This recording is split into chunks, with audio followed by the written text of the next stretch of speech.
dito guys, doon mo kaya na hanggang mag-stop.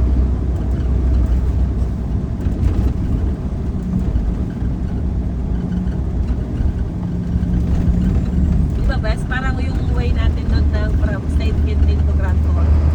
Dumaan tayo sa small road. Diba nag-others doon na dyan? Oo.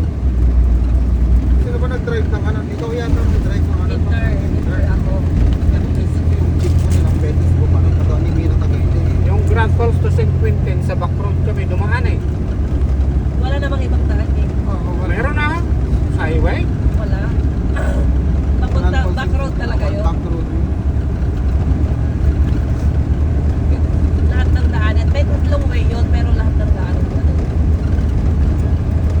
Bakit iba naman yung dinaanan nila, brother? Tatlong ang way yun. Tatlong daan papuntang, pagkalik ka ng Grand Falls, papunta ka sa St. Quentin, tatlong daan yun. Pero lilikot ka sa kanan. May likong una, likong pangalawa, pero isa lang ang sulpot doon ngayon.